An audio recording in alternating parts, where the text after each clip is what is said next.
Class 11th physics lesson 5 laws of motion हम लोग देख रहे हैं और हमने 2 लॉज ऑफ मोशन देख चुके हैं। आज थर्ड लॉ ऑफ मोशन की टर्न है, ठीक है। और अभी भी आप इस चैनल पर नए हैं तो इसको सब्सक्राइब कर लेना, जिससे आने वाले वीडियो आपको मिलते रहेंगे। चलिए, हम सबसे पहले फर्स्ट लॉ देखा। फर्स्ट लॉ ने क्या कहा कि अगर कोई ऑब्जेक्ट रेस्ट में है तो वो रेस्ट में रहेगा, और अगर मोशन में है तो मोशन में रहेगा जब तक कि कोई एक्सटर्नल फोर्स वर्क नहीं करता, ठीक है। इसका मतलब कोई भी पोजीशन तब चेंज होती है जब एक्सटर्नल फोर्स वर्क करे। अगर एक्सटर्नल फोर्स जीरो है, मतलब हम उस पर कोई भी फोर्स नहीं लगा रहे हैं, एक्सटर्नल फोर्स जीरो है, तो ना तो उसके अंदर वेलोसिटी होगी, मतलब वेलोसिटी में चेंज नहीं होगा। वेलोसिटी तो हो भी सकती है लेकिन एक्सीलरेशन जीरो होगा,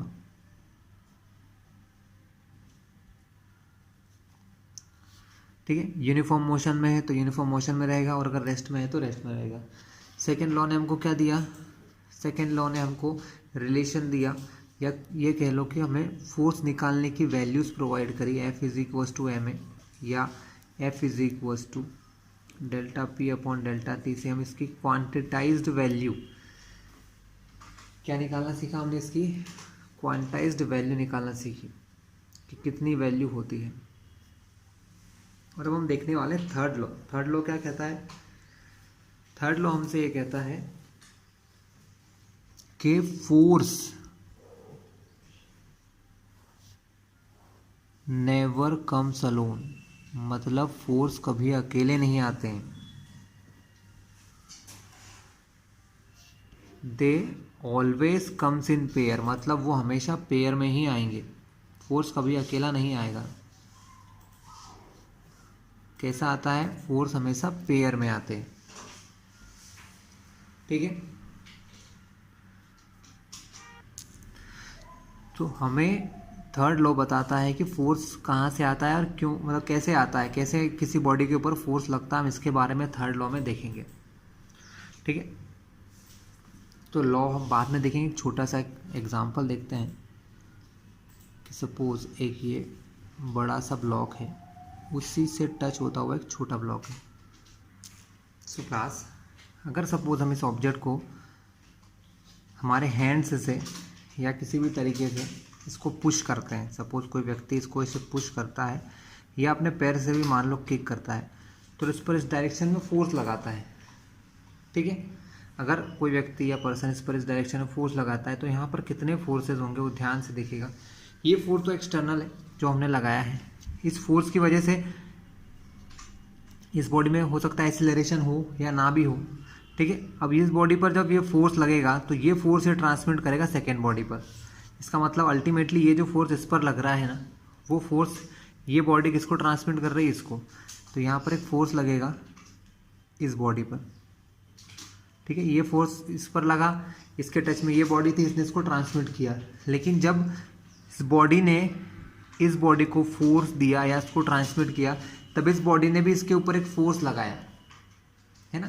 तो जैसे ही ये बॉडी इसके ऊपर एक फोर्स लगाती है, दूसरी बॉडी इस बॉडी पर भी फोर्स लगाती है, ठीक है। पहली बॉडी ये तो एक्सटर्नल था, लेकिन जब ये दोनों बॉडीज़ की बात करें हम लोग कि ये बॉडी ने इसके ऊपर एक फोर्स लगाया, कौन सा? ये वाला F1, तब ये जो सेकंड बॉडी है ना, इसने भी इसके ऊपर एक फोर्स लगाया। कौन सा फोर्स लगाया? F2, जो ये डायरेक्शन में शो हो रहा है, ठीक है।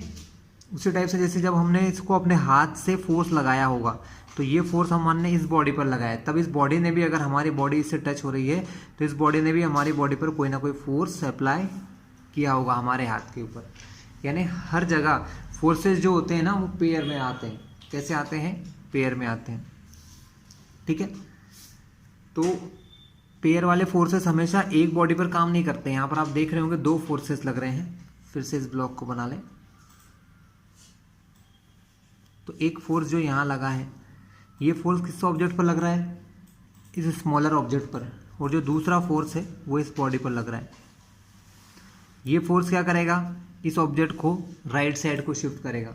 लेकिन ये फोर्स लगने पर इस बॉडी ने इस पर जो फोर्स लगाया वो हो सकता है इसको इधर साइड शिफ्ट करे, ठीक है।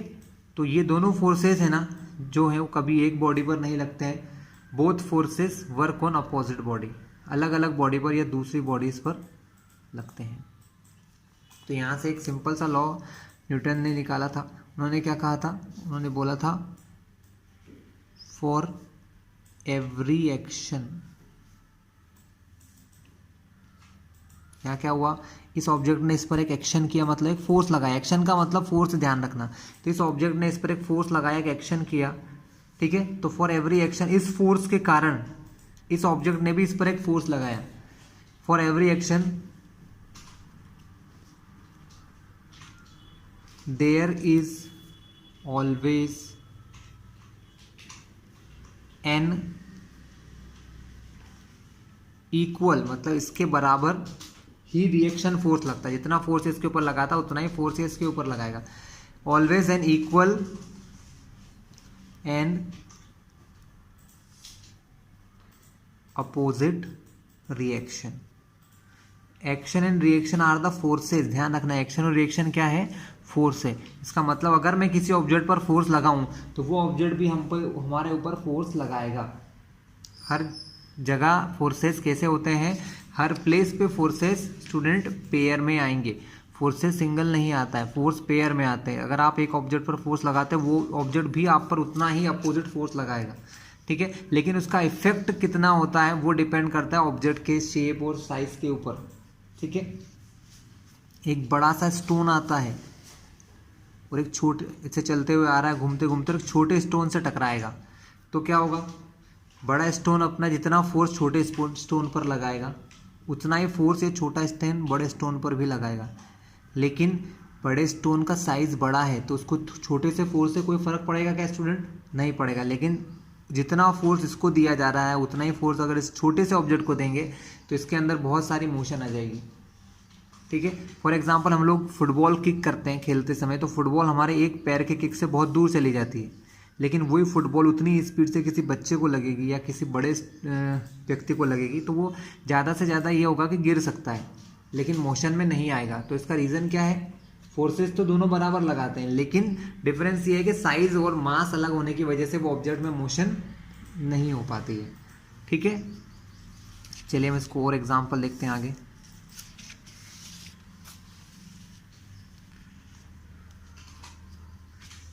आपने स्ट्रिंग का नाम सुना होगा, हम रस्सी से किसी चीज़ को पकड़ के खींचते हैं, जैसे ये वाला गेम आप लोगों ने देखा होगा, एक रस्सी रहती है रोप, ठीक है। कुछ लोग उसको इधर से खींचते हैं पकड़ के, कुछ लोग इधर से पकड़ के खींचते हैं, एक पावर गेम होता है, हम ज़्यादा पावरफुल हैं हम हमेशा खींचते हैं लोग, कुछ लोग इधर खड़े हो जाते हैं, कुछ इस साइड में होते हैं और उसको अपनी अपनी ओर खींचते हैं, ठीक है। लेकिन वो एक दूसरे का हैंड तो पकड़ते नहीं है, तब इनके फोर्स कैसे लगते हैं स्टूडेंट, तो इस रस्सी या रोप में एक फोर्स होता है जिसको हम कहते हैं टेंशन फोर्स। क्या कहते हैं स्टूडेंट्स, टेंशन। जब ये लोग इस रस्सी को या रोप को, कुछ पीपल इधर खींचते हैं तो ये उसके ऊपर इस डायरेक्शन में फोर्स लगाते हैं, क्या लगाते हैं, एक फोर्स।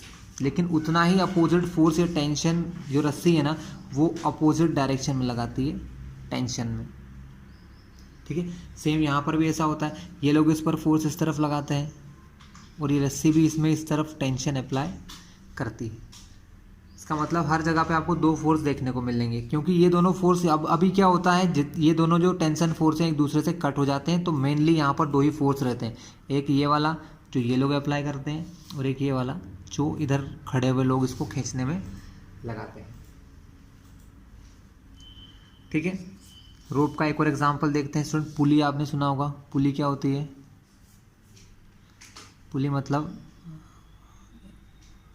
ऐसे फिक्स्ड रहती है, पुली पर एक रस्सी रहती है,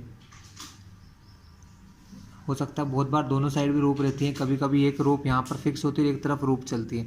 मान लो यहाँ पर हम कोई वेट लगाते हैं, 5 kg का वेट लगाया, मान लो यहाँ पर हम 5 kg का एक वेट लगाते हैं, तब ये वेट कहाँ काम करता है, नीचे की तरफ काम करता है, क्योंकि ग्रेविटी इस वेट को नीचे खींचती है। लेकिन इसके अपोजिट क्या होता है, इसके अपोजिट ऊपर की डायरेक्शन में भी फोर्स लगता है ना। वो फोर्स कौन लगाता है, इस रोप का टेंशन फोर्स लगाता है, ठीक है। तो थर्ड लॉ सिर्फ यही कहता है कि हर एक्शन के लिए एक अपोजिट रिएक्शन होती है ना।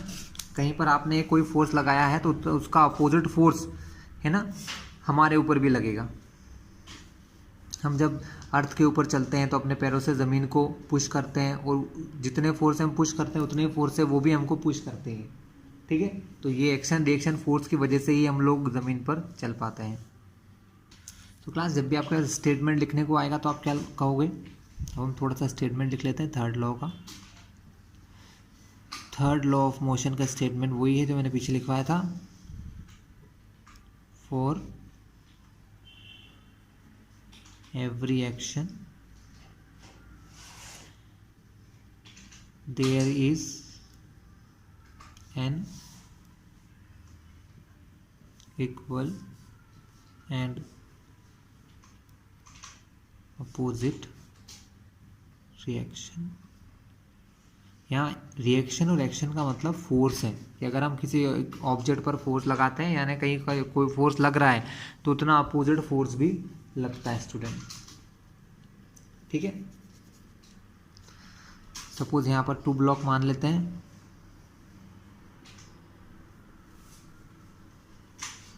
ठीक है, वो एक दूसरे पर फोर्सेस लगा रहे हैं। ब्लॉक ए नाम दिया और ब्लॉक पी नाम दिया। ये कौन सा फोर्स होगा? F B A. Force on B due to A, मतलब बी पर ए की वजह से फोर्स लग रहा है एफ बी ए। ये बॉडी सपोज इसको ऐसे पुश कर रही है ना, तब ये बॉडी भी इसको पुश करेगी, लेकिन ये इसको ऐसे पुश करेगी तो डायरेक्शन कैसी होगी इसकी? अपोजिट। तो इधर कौन सा फोर्स लगेगा? F A B. अगर मैं इसको एक्शन फोर्स मानूं तो ये रिएक्शन है, और अगर ये वाले को एक्शन मानूं तो ये दोनों, ये दूसरा वाला क्या होगा? रिएक्शन हो जाएगा। तब हम क्या लिखेंगे? थर्ड लॉ ऑफ मोशन कहता है एफ ए बी, ये वाला फोर्स और ये वाला फोर्स हमेशा इक्वल होते हैं।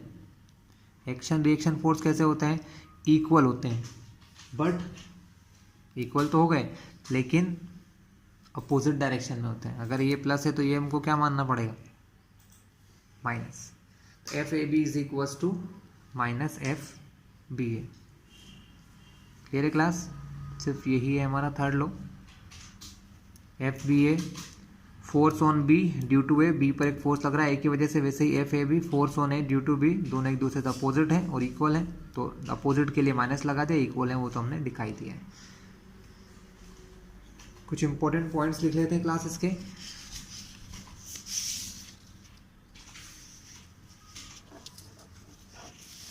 पहला इंपॉर्टेंट पॉइंट क्या है? Action and reaction force. Action and reaction works on different object. मतलब एक्शन और रिएक्शन फोर्स कभी भी एक ऑब्जेक्ट पर काम नहीं करते स्टूडेंट, अलग अलग ऑब्जेक्ट पर काम करता है। ठीक है, सिंपल सी बात है।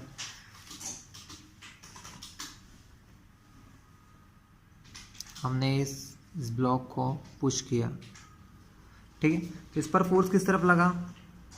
इस तरफ। ये फोर्स जो हमने अपने हाथों से दिया या हमारे पैर से दिया या कैसे भी दिया, इसने इसको ऑब्जेक्ट को इस तरफ फोर्स लगाया। इतना ही फोर्स मान लो कि ये मेरा हाथ, ये सपोज हैंड है, ये हमारे हैंड पर इस तरफ लगा देगा। ठीक है, तब क्या होगा? ये फोर्स इस पर काम कर रहा है, इस ऑब्जेक्ट पर कितना फोर्स काम कर रहा है? सिर्फ ये वाला फोर्स काम कर रहा है। तो इसकी वजह से ये मोशन में आ भी सकता है और नहीं भी, वो अलग प्रॉपर्टीज पे डिपेंड करता है ना, कि कितना फोर्स चाहिए इसको चलाने के लिए, है ना। ये हम आगे फ्रिक्शन और बाकी चीज़ें पढ़ेंगे तब सब और समझ में आ जाएगा। तो इस ऑब्जेक्ट को, सपोज ये ऑब्जेक्ट इस फोर्स से चल भी सकता है या नहीं भी, ये डिपेंड करता है इस ऑब्जेक्ट की प्रॉपर्टी पर, है ना। इस रिएक्शन फोर्स का इस पर कोई मतलब नहीं है, इस पर मतलब है सिर्फ एक्शन का। इसने हमारे पर रिएक्शन फोर्स लगाया, लेकिन इस पर ये वाला फोर्स काम नहीं कर रहा है। इस पर कौन सा फोर्स काम कर रहा है स्टूडेंट? सिर्फ ये वाला। तो इसकी वजह से ये मोशन में इस तरफ जा सकता है, क्योंकि अगर ये फोर्स इस पर ही काम करता, अगर ये वाला जो रिएक्शन फोर्स है अगर इस पर ही काम करता तो प्लस माइनस होके जीरो हो जाता, नेट फोर्स तो जीरो हो जाता। लेकिन इसीलिए ध्यान रखना, ये जो रिएक्शन फोर्स होता है ये हमेशा हमारे, जैसे हमने बोला कि हमने इसको हैंड से पुश किया तो ये हमारे हाथ पर लगेगा, उसकी वजह से हमारा हाथ में कोई मोशन हो रही नहीं हो रही, वो हमारे हैंड की प्रॉपर्टी पे डिपेंड करेगा। इस ऑब्जेक्ट पर कौन सा फोर्स है, सिर्फ ये वाला, ये इसको क्या कर सकता है, इस तरफ मूव करा सकता है। ठीक क्लास। तो action reaction work on different object, वो कभी भी एक चीज पर नहीं लगते हैं, अलग अलग। एक्शन लग रहा है ऑब्जेक्ट ब्लॉक पर, तो ये रिएक्शन फोर्स हमारे हाथ के ऊपर लग रहा है। ठीक है, action and reaction force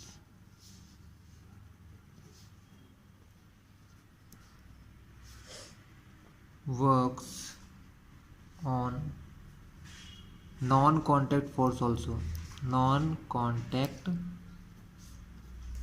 force also। non-contact force कौन से होता है स्टूडेंट, जिनमें दो बॉडीज जो एक दूसरे पर फोर्स लगाते हैं उनको कांटेक्ट में होने की ज़रूरत नहीं है, जैसे कि ग्रेविटेशनल फोर्स। आपने देखा है ना, कोई ऑब्जेक्ट अगर हम ऊपर की तरफ फेंकते हैं तो वो नीचे आ ही जाता है। क्यों आ जाता है, क्योंकि उसको अर्थ की ग्रेविटी अपनी ओर अट्रैक्ट करती है, खींच के रखती है, इसी वजह से वो इस तरफ आता है। तो तब क्या होता है, मान लो सपोज एक ऑब्जेक्ट है स्टूडेंट, वो स्पेस में यहाँ पर है और ये हमारा अर्थ है, तो अर्थ क्या करेगी, इस ऑब्जेक्ट को अपनी ओर अट्रैक्ट करेगी। ठीक है, ये अर्थ अपनी ओर, अर्थ इसको अपनी ओर अट्रैक्ट करती है और अपनी ओर खींच लेती है ना। लेकिन जितना फोर्स अर्थ इस ऑब्जेक्ट के ऊपर लगाती है ना स्टूडेंट्स, उतना ही फोर्स ये ऑब्जेक्ट भी अर्थ की तरफ लगाता है, क्योंकि ग्रेविटेशनल फोर्स जो होता है वो हर ऑब्जेक्ट पर लगता है। जिस बॉडी के अंदर मास होता है, क्या होता है स्टूडेंट, जिस बॉडी के अंदर मास होता है वो दूसरी मास वाली बॉडी पर फोर्स लगाता है। तो इसका भी कोई ना कोई मास होगा, भले ही छोटा हो चाहे कम हो, अर्थ का भी कोई ना कोई मास है। तो अर्थ इस ऑब्जेक्ट को अपनी ओर अट्रैक्ट कर रही है और ये ऑब्जेक्ट भी अर्थ को अपनी ओर अट्रैक्ट कर रहा है। लेकिन ये ऑब्जेक्ट ही अर्थ की तरफ क्यों आता है, क्योंकि अर्थ हमारे कंपेयर में बहुत ज़्यादा बड़ी है। अगर अर्थ को हम छोटा मोटा फोर्स दें तो उसको कोई फर्क नहीं पड़ता है। ठीक है, लेकिन हम ये जो ऑब्जेक्ट है ये छोटा मोटा होगा, कोई ज़्यादा से ज़्यादा बड़ा कोई प्लेन होगा, तो प्लेन भी अर्थ के कंपेयर में बिल्कुल जीरो है, समझ लो। अर्थ के सामने प्लेन भी क्या है, जीरो है। तो कितनी भी हैवी चीज़ हो अर्थ के कंपेयर में, जैसे हम लोगों ने बनाई है, जैसे कोई प्लेन हो गया, कोई एयरक्राफ्ट हो गया, कोई बड़ा सा टैंक हो गया, ये सब उस अर्थ के सामने तो छोटे ही होते हैं। इसलिए हमेशा वो किस तरफ जाते हैं, अर्थ की तरफ। तो अर्थ उन पर एक फोर्स लगाती है, ग्रेविटी नीचे की तरफ, लेकिन वो भी अर्थ पर एक फोर्स लगाते हैं। लेकिन ये फोर्स इतना पावरफुल नहीं होता कि अर्थ को चला सके, इसलिए हमको ये फोर्स पता ही नहीं लगता है कि हम उस पर फोर्स लगा रहे हैं कि नहीं लगा रहे, लेकिन ऐसा हमेशा होता है स्टूडेंट्स। ठीक है,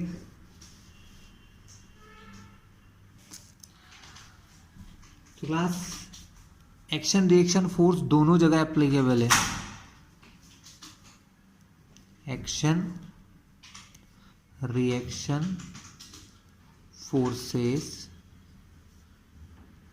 works on rest and motion both, मतलब ये रेस्ट और मोशन दोनों में काम करते हैं।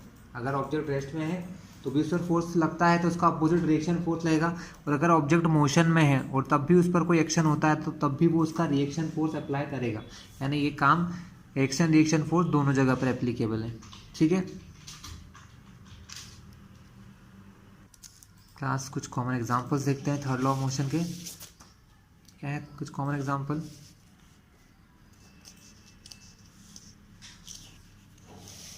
कुछ कॉमन एग्जांपल देखते हैं। Examples of third law of motion। पहला, कभी आपने बुलेट फायर होते देखा होगा, है ना। जब बुलेट फायर होती है, ठीक है, हम पहले समझते हैं फिर उसके बारे में लिखेंगे, है ना। कुछ बुलेट ऐसी रहती है ना, यहाँ पर एक कुछ ट्रिगर सा रहता है, उसको दबाते हैं, दबाने से अंदर कुछ मैकेनिकल फोर्स लगता है। किसके ऊपर, कुछ मैकेनिकल फोर्स लगता है बुलेट के ऊपर, जिससे बुलेट फायर होकर आगे मोशन करती है। तो यहाँ पर बुलेट के ऊपर एक फोर्स लगा तभी वो आगे बढ़ी है, क्योंकि बुलेट स्टार्टिंग में किस मोशन में रहती है, उसका वेलोसिटी जीरो रहती है, लेकिन बाद में बुलेट की स्पीड हो जाती है। यानी स्पीड क्यों मिली, क्योंकि इस बुलेट पर हमने इसी डायरेक्शन में एक फोर्स लगाया है ना। FBG नाम दे दो, force on bullet due to gun. Bullet पर फोर्स लगाया किसने, गन ने लगाया। किससे, यहाँ पर एक ट्रिगर होता है, हम इसको दबाते हैं और वो आगे जाती है। ठीक है, अंदर कुछ मैकेनिज्म होता है, बाद में कभी समझेंगे। तो जितने फोर्स से ये आगे बढ़ती है वही फोर्स जो बुलेट पे हमने लगाया, वो बुलेट वही फोर्स इस गन के ऊपर लगा के आगे जाती है ना। यानी जितना एक्शन फोर्स हमने बुलेट को दिया FBG, उतना ही अपोजिट फोर्स ये बुलेट क्या करती है, इस गन को देके जाती है। ठीक है, तो वो फोर्स हमारा क्या हो गया, force due to bullet on gun. लेकिन दोनों की डायरेक्शन हमेशा कैसी होगी स्टूडेंट्स, अपोजिट होगी। ठीक है, बुलेट आगे गई है, उसके पास बुलेट को हमने फोर्स दिया, वो आगे गया, बुलेट ने क्या किया, उतना ही फोर्स इस पर लगाकर आगे गई। इससे क्या होगा, बुलेट तो आगे चली गई, लेकिन इस डायरेक्शन में पीछे की तरफ ये गन भी जाती है ना, ये गन भी पीछे की तरफ मूव करती है। ठीक है, गन, क्योंकि गन को इस तरफ फोर्स लगेगा, जिस तरफ फोर्स लगता है उस तरफ मोशन होती है ऑब्जेक्ट की, जिस तरफ फोर्स लगता है बॉडी उस तरफ जाती है ना। अगर बॉडी का मास ज़्यादा नहीं है तो ये बॉडी इस तरफ मूव करेगी। इसका मतलब आपने देखा होगा हमेशा जो गनर होते हैं वो पीछे की तरफ धक्का फील करते हैं, है ना। जैसे ही बंदूक आगे गई, उसने पीछे फोर्स लगाया तो उसको पीछे की तरफ धक्का लगता है, जो भी व्यक्ति गन चलाता है। ठीक है, तो इसका क्या एग्जाम्पल है, while firing a bullet from a gun, किसी गन से जब हम एक बुलेट को फायर करते हैं, द गनर मतलब बुलेट चलाने वाला, बंदूक चलाने वाला जो व्यक्ति है, the gunner experiences a backward force, क्या लगता है उस पर, एक बैकवर्ड फोर्स लगता है स्टूडेंट। फिर से देख लें स्टूडेंट, हमने क्या बोला था कि रिएक्शन फोर्स अलग अलग बॉडी पर लगता है। हमारा एक्शन फोर्स लग रहा था हमारी बुलेट पर, तो वो आगे चली गई, है ना। रिएक्शन फोर्स किस पर लगा, इस गन के ऊपर लगा, जिससे गन पीछे की तरफ जाएगी। जब गन पीछे जाएगी तो धक्का किसको फील होगा, गन किसके हाथ में, पर्सन के हाथ में है, तो वो फोर्स किस पर लगाएगी गन, वो फोर्स व्यक्ति के हैंड पर लगाएगी, जिससे कि वो पीछे की तरफ फॉल होता है। तो ये एक एग्जाम्पल था इसी का।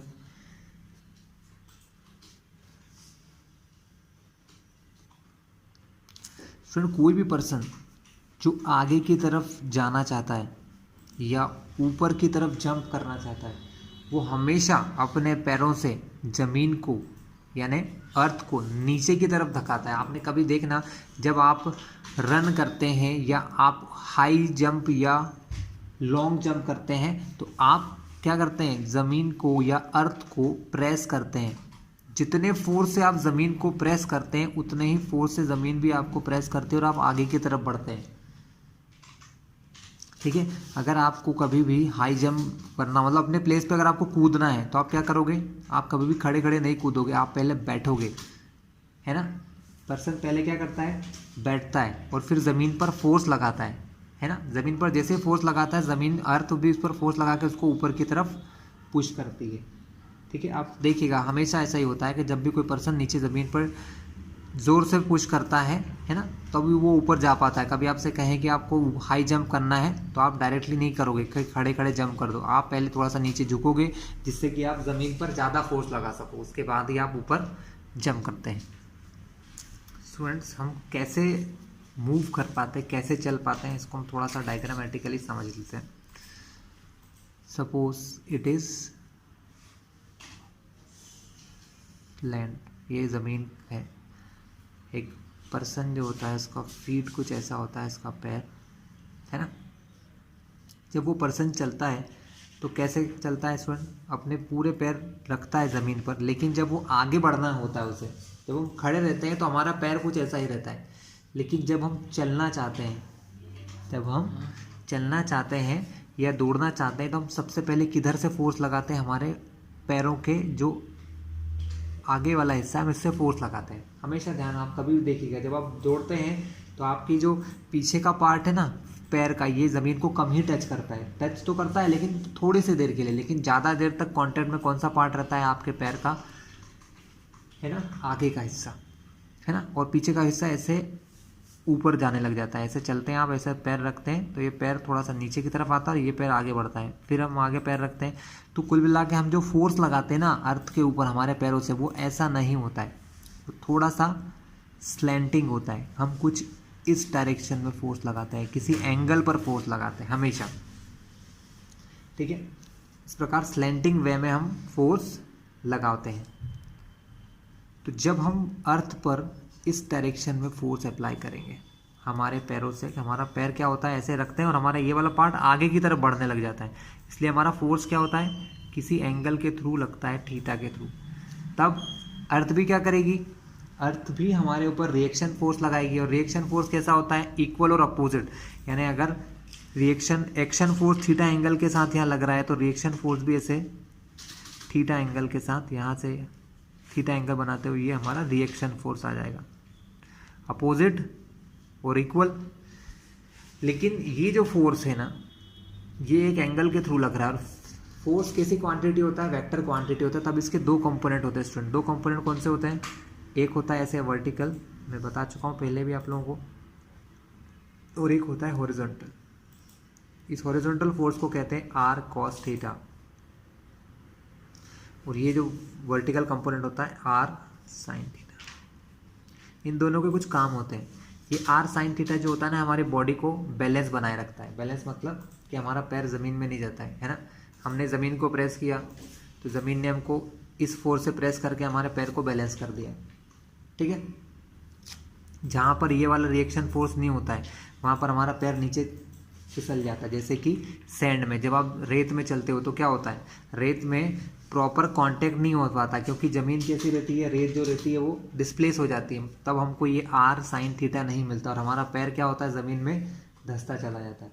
जब हमको बराबर रिएक्शन फोर्स मिलने लग जाता है तब हमारा पैर रुकता है ज़मीन में, जब हम सैंड पर चलते हैं, ठीक है। जब हम पानी के ऊपर पैर रखते हैं तो क्या होता है, तब भी यही होता है कि हमको ये जो बैलेंसिंग फोर्स है, ये फोर्स हमारे पैर को क्या करता है स्टूडेंट, बैलेंस करता है। ये नहीं मिलता है तो हम पानी के अंदर भी हमारा पैर चला जाता है, ठीक है।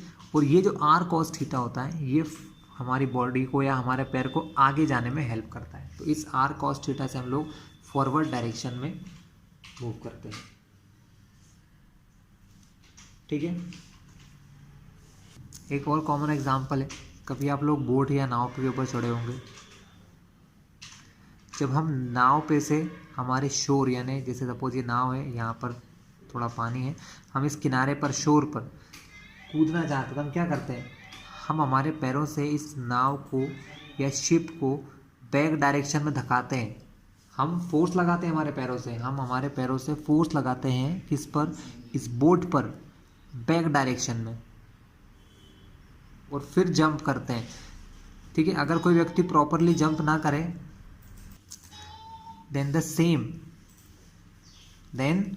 ये बोट भी हम पर उतना ही फोर्स लगाती है। ये बोट हमको फोर्स देती है इधर जाने के लिए, क्योंकि भाई हमने एक्शन फोर्स लगाया बोट के ऊपर, बोट हमको क्या करेगी, रिएक्शन फोर्स देगी। उस रिएक्शन फोर्स से हम यहाँ से यहाँ जंप कर पाते हैं। बहुत बार क्या होता है, प्रॉपर रिएक्शन फोर्स नहीं मिलने पर हम लोग शोर पर नहीं पहुँच पाते, बीच में एक पानी में भी गिर जाते हैं, ठीक है। तो डिपेंड करता है कि एक्शन और रिएक्शन फोर्स। इसीलिए कहते हैं कि भाई थोड़ा सा ताकत से कूदना या थोड़ा ज़्यादा फोर्स लगाकर जंप करना, जब आप दूसरी तरफ जा सकते हैं। स्टूडेंट ये कुछ एग्जांपल्स हमने देख लिए हैं कि कहाँ कहाँ कैसे कैसे, इसे बहुत सारे एग्जांपल है, करते करते आप बुक में बहुत सारे और भी दिए होंगे आप लोगों की बुक में। आई थिंक इतना पढ़ने के बाद शायद आप समझ भी जाओगे। तो अब हम इसकी एक छोटी सी एप्लीकेशन देखते हैं, है ना, जिसको कहते हैं law of conservation of linear momentum. वैसे ये हमारे तीनों लॉज से मिलके बना है देखा जाए तो। Law of conservation of linear momentum, law of conservation of linear momentum.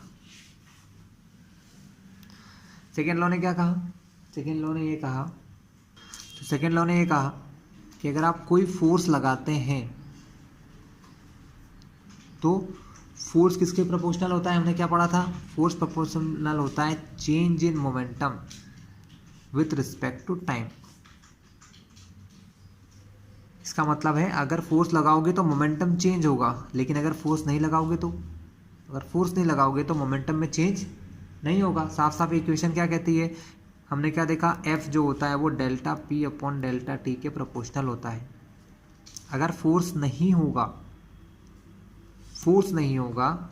तो 0, T अपॉन में इधर जाएगा तो 0 से मल्टीप्लाई होके वो भी 0 हो जाएगा। इसका मतलब डेल्टा P का आंसर क्या निकला, डेल्टा P का आंसर निकला 0। डेल्टा P का मतलब होता है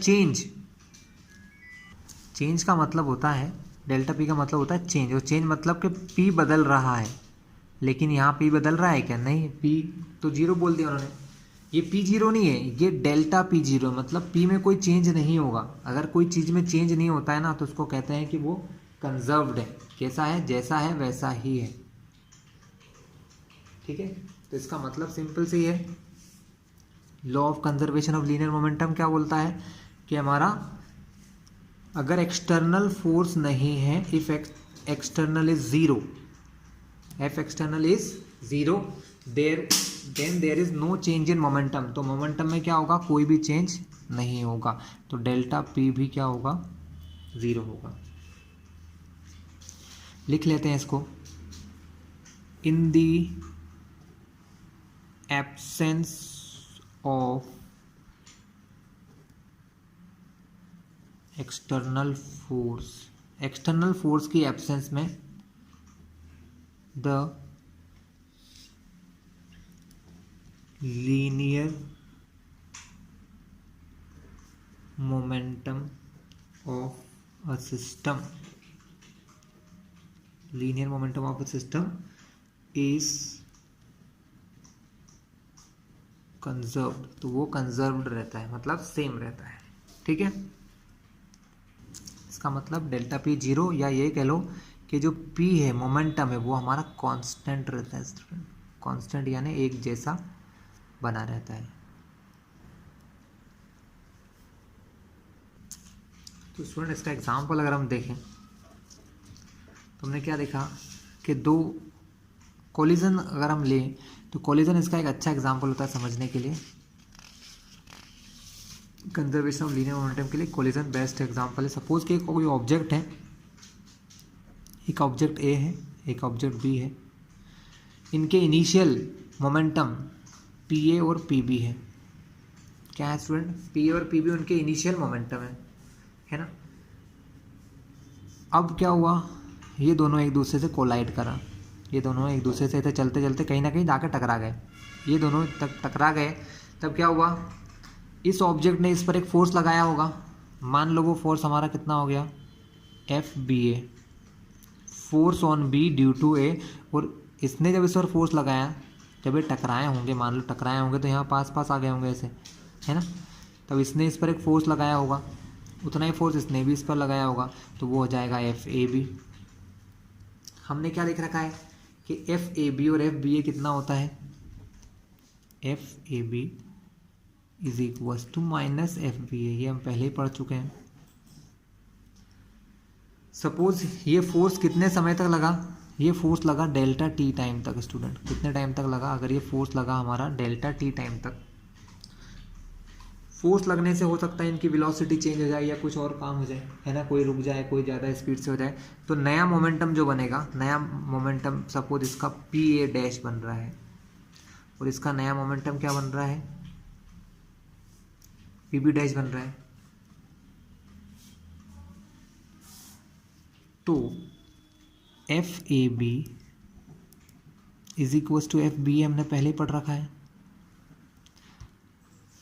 अगर ये दोनों चीज़ें इक्वल है, कैसी है, इक्वल है, तो अगर इन दोनों चीज़ों में मैं डेल्टा टी का मल्टीप्लाई कर दूं तो कोई दिक्कत आएगी इसमें, नहीं आएगी। तो ये F A B into delta T. अब हम ध्यान से फिर से सेकेंड लॉ पे चलते हैं, हम वैल्यू निकालेंगे F A B into delta T की, जो होता है डेल्टा पी ए, मतलब फोर्स बराबर होता है पी अपॉन डेल्टा टी। हमने इस डेल्टा टी को यहाँ रखा तो ये क्या मिलेगा हमको, डेल्टा पी मिलेगा, change in momentum. F A B किसका फोर्स है, इस बॉडी पर लगने वाला फोर्स है, तो इसका मोमेंटम कितना होगा, चेंज इन मोमेंटम मतलब बाद में पहले कितना था, पी ए था, बाद में हो गया पी ए डैश, तो इसकी वैल्यू डेल्टा पी ए की वैल्यू क्या हो जाएगी, P A dash minus P A. Change in momentum का मतलब यही होता है, P A dash minus P A. ये किसके इक्वल है? इक्वल है एफ ए बी और डेल्टा टी के। वैसे ही अगर हम निकालें F B A into delta T, F B A into delta T की वैल्यू निकालें तो ये क्या होगा? Change in momentum of second object. ये वैल्यू इक्वल होगी हमारी P B dash minus P B के। हमने जो दोनों वैल्यू रखे थे, देखिए ये दोनों वैल्यू एक दूसरे के इक्वल अपोजिट है, तो हम ये F A B into delta T के प्लेस पे क्या रख सकते हैं? P A dash minus P A, और इसकी जगह क्या रख सकते हैं? P B dash minus P B. लेकिन यहाँ माइनस ऑलरेडी पहले से है, तो हम वैल्यूज क्या रखेंगे? P A dash minus P A, और इसकी जगह रखेंगे माइनस, बाहर है P B dash minus P B. अगर आप माइनस साइन हटाते हैं तो क्या होगा? P A dash minus P A, और ये हो जाएगा माइनस पी बी डैश और प्लस पी बी। ये माइनस का पी बी इधर लाएंगे तो P A dash plus P B dash, और ये माइनस का पी इस तरफ जाएगा तो प्लस का पी ए और पी बी। इस लाइन को मैं अब आपको समझाता हूँ कि इसका मतलब क्या है। ये दोनों ऑब्जेक्ट का मोमेंटम है हिट करने से पहले, हिट करने से पहले ये दोनों जब टकराए उसके पहले इनका मोमेंटम यही था। देखिए पी ए और पी बी उनका पुराना मोमेंटम था, जब टकराए तो नया मोमेंटम आया। लेकिन दोनों मोमेंटम को अगर जोड़ा तो P A plus P B का जो नया मोमेंटम है वो उसके पुराने मोमेंटम के इक्वल है। मतलब मोमेंटम बदला क्या? दोनों ऑब्जेक्ट का मिलाकर, दोनों ऑब्जेक्ट के मिलाने से ऑब्जेक्ट का मोमेंटम नहीं बदला। इसी को हम कहते हैं कंजर्व्ड, कि ये दोनों सेम है। पहले का मोमेंटम और बाद का मोमेंटम कैसा है स्टूडेंट? सेम है। इसी को कहते हैं law of conservation of linear momentum, कि उनका लीनियर मोमेंटम जो है कैसा है? कंजर्व्ड है। ठीक है, ऐसे बहुत सारे एग्जांपल्स होते हैं, लेकिन हमारे सिलेबस में भी यही है। ठीक है, तो हमने इसको देख लिया है।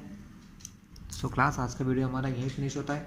नेक्स्ट पार्ट में हम इक्विलिब्रियम और डिफरेंट टाइप के फोर्सेस को देखने वाले हैं।